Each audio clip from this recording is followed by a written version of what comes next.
Hi everybody, we're here today with a birth announcement video for these mini Australian Labradoodle puppies. These little puppies are just 24 hours old, and in today's YouTube video we are going to introduce you to each of these brand new Labradoodle puppies and tell you a little bit about their birth and also give you a little bit of information about their mama Sierra. Hi, I'm Claire from Isle Doodles, and this is the Cupid's Arrow litter. These little puppies were born just a little bit more than 24 hours ago, so they're still brand new. And this delivery was a remarkably smooth and easy one. This is Sierra's very first litter, and at about 4:45 in the morning, Ripple, one of our other dogs, came and told me. She came and tapped on my shoulder and woke me up and then went to our crate, put her head in the crate, and let me know that it was time. I had to get up because she knew that Sierra was in labor. She was well aware that Sierra was having contractions. So we got up and dressed quickly, and then we were all ready to welcome the very first puppy out of the 6 mini Labradoodle puppies in this litter at 5:27 a.m. And then by 7:31 a.m., all the puppies had arrived. There are 6 of them in this litter, and as you will see when you look at the puppies here, all of these puppies are caramel. Now, often in our litters, we have what we call a rainbow litter with a lot of different patterns and colors. But this litter, other than Miss Red Collar Girl in the middle here, you can see they're all identical. They're all a gorgeous reddish tone of caramel. Now, why is that? What's the difference between this litter and our other litters of Australian Labradoodle puppies? Well, the main difference is Sierra is a caramel and so is Copper. So chances are caramel to caramel is going to give you mostly caramels. Now, both Sierra and Copper carry Party, which is what this little red girl is here. So I thought we might get more Party and more white markings, but not so much in this litter. And they also both carry chocolate, so chocolate was definitely a possibility as well. But apparently that is not how Mother Nature saw fit to produce everybody in this litter. So we have a very consistent, even litter of different, just slightly different hues of caramel. And then this one little monkey here who is the Party. And I can tell you it's appropriate that she is a party puppy because she likes to have a party. She likes to make quite a bit of racket. She is the one that is the most talkative and vocal at the moment. The others are all fairly quiet. Now, Sierra herself, as I said, this is her very first litter, and she's just doing so well. She just had the easiest delivery. She didn't fuss or complain. She looked after the puppies right away as soon as they arrived, knew instinctively what to do without really any prompting from me at all. And she's still doing a really great job. She doesn't really like to go outside too much yet, but she will go outside and run around, do her business, and then she comes running back in to make sure the puppies are all right. And at this point, the puppies are all still quite agitated whenever she leaves. Sometimes they're sound asleep and it's okay, they don't mind. But in these early days, they're almost always nursing. As you can see, Red Collar is doing right now. Purple Collar is nursing as well, and I think Pink, and I'm pretty sure Blue is sleeping, and so is Black. But there's pretty much always somebody that's nursing. So they do tend to get a little bit unhappy when Mom disappears and takes that milk bar away from them.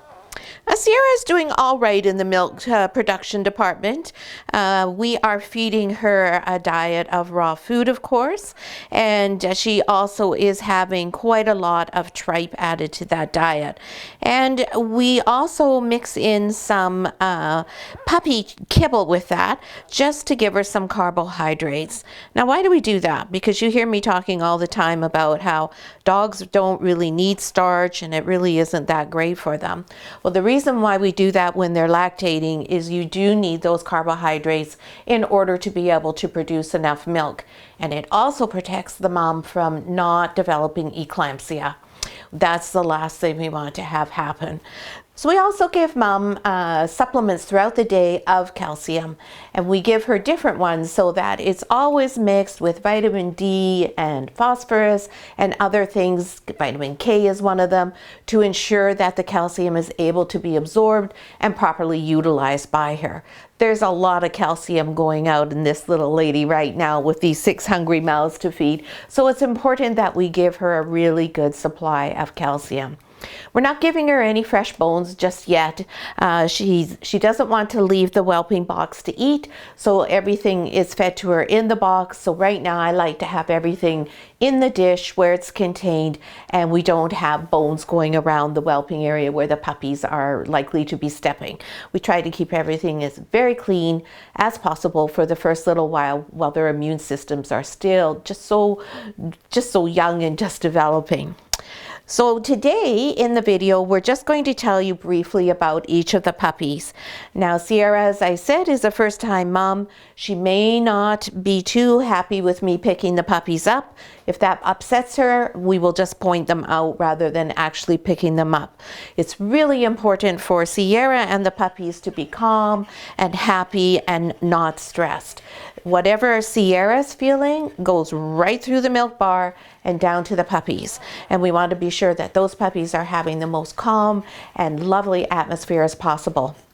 Now, you'll have noticed when you've seen Sierra that she's also panting all the time. And the reason for that is lactating makes you hot, and it's also warm in the room. We have the temperature turned right up. It's at 23 right now, and that's because newborn puppies have no ability to keep themselves, to regulate their body temperature.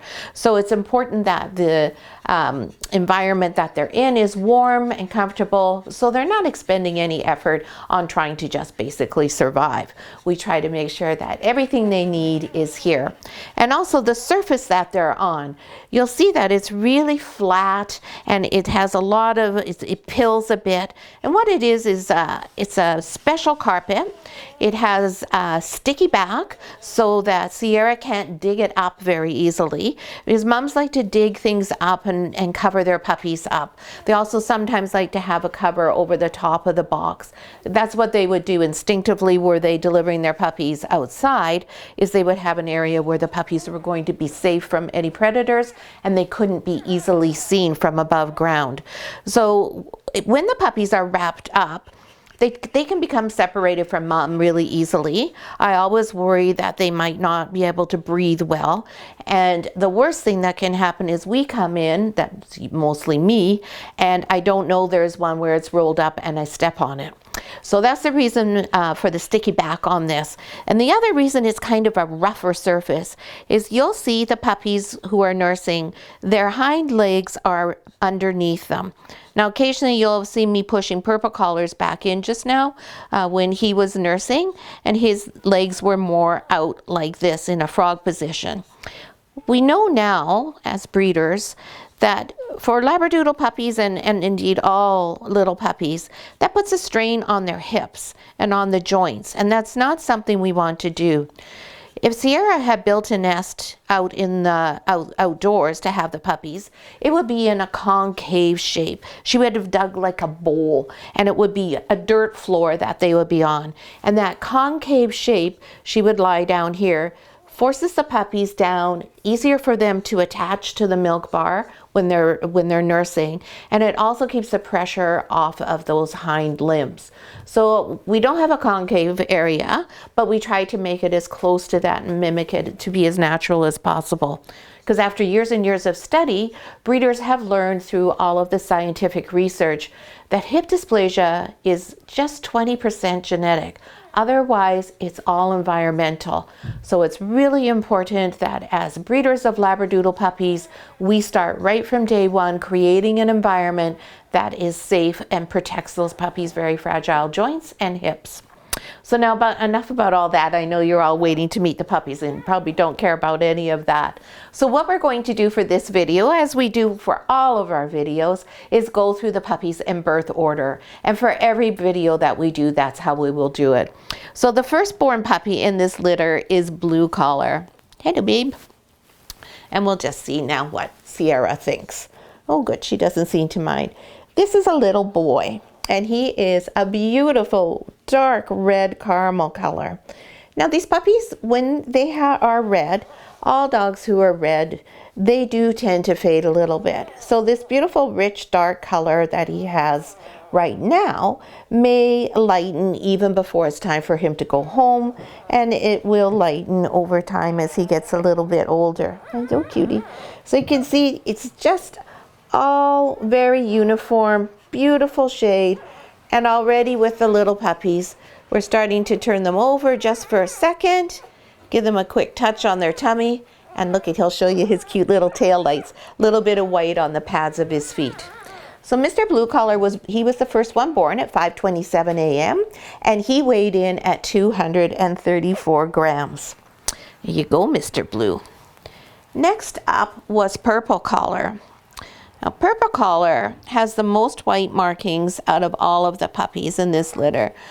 So this puppy is getting close to having a tuxedo pattern, but he doesn't have quite all of what he needs, but he's got a pretty fancy looking suit if you ask me.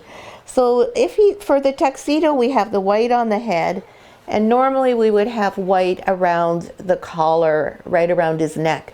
And he has some white splotches there, but he doesn't have a ruff. So that means he's technically not a full tuxedo. Hi, Mimi.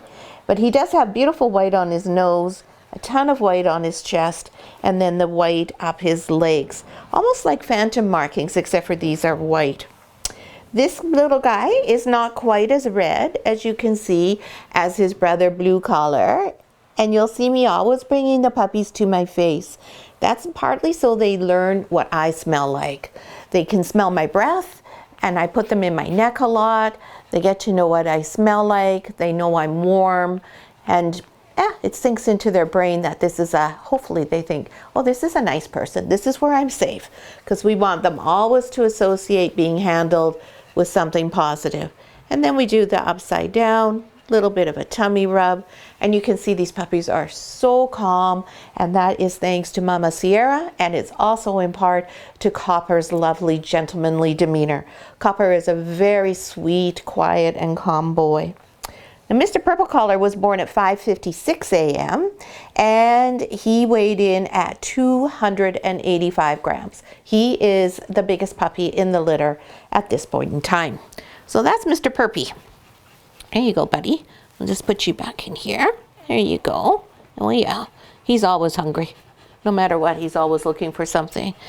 Next was the first girl, and that's our little squawker girl here, our only party girl in the litter. And we'll see what she thinks. She'll probably scream at me for taking her away. Or no, maybe not. So, oh my goodness, she says, I just lost out there. So this little girl, her caramel spots that you see now, they'll probably continue to get a little bit darker. She has lots and lots of color on her back. Right now she has a little additional coloring right here, which is from some poop that she had. When Sierra was cleaning up her bum, Sierra kind of pushed it around on top of her tail there. So she has a little bit of additional coloring. She won't come with that though when you come to pick your puppy up. She has really pretty markings the way it goes around her ear here, the spot on her head, and then this eye is covered, so she has a little bit of a patch on the one eye. And Red Collar Girl was born at 6:40 a.m. and she was 233 grams. And she's not going to share her voice with us just yet. Believe me, you can hear it all the ways across the house when she wants something. So what makes the puppies cry when they're this little? Well, what happens is Maisie may get up and just shift her position, and she'll go from lying on this side to the other side, so everybody is able to get milk from both sides of the milk bar. She'll get up and have a glass of water. She may get up and have a glass of milk. We do have goat's milk here for her. Or she may just get up and go out and go to the bathroom. So every time she does that, the puppies know she's gone, and that gives them a great deal of upset, because they're like, oh, hey, wait a minute. That's my source of nutrition and nourishment. Where's it going? So they do let out quite a squawk. I often think it's kind of funny that mom dogs go to a lot of trouble to hide outside the nest where the puppies are born, because they do tend to make enough racket to alert everybody for miles around that they're there. Certainly we can hear them. Last night we got up, I think it was 3 or 4 times last night, because she was moving around and the puppies were squawking. And sometimes you'll get one that goes on this side of her when she shifts sides and they have no way of being able to get back. So how do the puppies know where mom is? They have heat sensors in their nose. That's the only sense that's working right now. Their sense of smell and those heat sensors at the end of their nose. They can't hear and they can't see yet. They can't go to the bathroom on their own, and they can't keep themselves warm or cool themselves off. So they are entirely dependent on Mama Labradoodle Sierra here for all of their safety and well-being. So next is Green Collar. Green Collar is a boy. Come here, little sweetie. Here we go. And Green Collar has some white on him as well. Hi, hi. Now I talk to them, even though I just told you they can't hear. I talk to, no, see, there's Sierra's not too pleased at me for doing that. So we may not get to see quite as much of Green Collar. We'll let her have a little lick. So Green Collar has some white on the top of his head, on his face, on his toes, and he has Daddy Copper's signature white tip on the end of his tail, and then he has some really pretty little white markings on his chest here. And you'll see he's slightly different shade of caramel, just a teensy bit more of the brown tone in it as opposed to the redder tones. And Mr. Green Collar was born at 6:50 a.m., just 10 minutes after Red, and he was 216 grams. So we put him back here so that Mom's not getting too mad at me. Next we have this little girl here, Pink Collar Girl. Hey, Pinky. Hi, sweetie. Pink is the quietest puppy in the litter right now. She's the one that I help find a spot at the milk bar the most. Hi, baby girl. Hi. Little Pink. She was born at 6:58, so just 8 minutes. We had 3 puppies in a row really fast there. And she was 210 grams. So she's the smallest puppy in the litter for the time being. We'll just have to see if it stays that way or if she ends up surpassing some of the bigger puppies. And again, we do her upside down. No tip on her tail, but she does have a teensy little bit of white on her chest here. And she has some white on the bottom of her feet. But primarily, this is a solid puppy. Now, both Sierra and Copper carry for Phantom. And Phantom is when you have a chocolate or a black and then the tan points. These puppies may very well be Phantom, but they're what we call an invisible Phantom. Because they're this tone, you can't see the Phantom markings, if indeed they are Phantom. There's no way of knowing that unless we do genetic testing on them, DNA testing. And we may do that if we, on the puppies that we retain for ourselves as a breeding puppy from this litter, we are going to keep back one girl. This litter is just too sweet for me to say no. I hadn't planned on keeping one for me, but yeah, they're just so sweet, and we did have 6, which lets me be able to do that. So if we keep one, we may test for that. Sometimes I test, and other times I like it just to be a surprise. That's not why we choose a puppy ever, to be a breeding puppy. It has nothing to do with the color and the pattern. It is all about having to do with the conformation and the temperament of the puppy. And last but not least in the litter is Black Collar Girl. She was born at 7:31 a.m. Hello, baby, and here she is. This puppy has a little bit of white on her too. You can see she has some white up on the top of her head here, and she has some white on her chin underneath. She has some white on her chest. And let me see her tail. She has a teensy little white tip at the end of her tail. Not a very big one, but just a little bit. Now, what do those white markings mean? They can mean that the dog is caring for party. And chances are that, well, it's a 50-50 chance. They will each get one set of genetic markers from each parent, and each one of Sierra and Copper do carry for party, but are not party themselves. So they could each give the puppy the party marker, and then for sure we would have, like Red Collar is there and have a party, or you could have just one come over, and if one comes over, then that puppy will carry the party and can produce parties, or you might get none at all.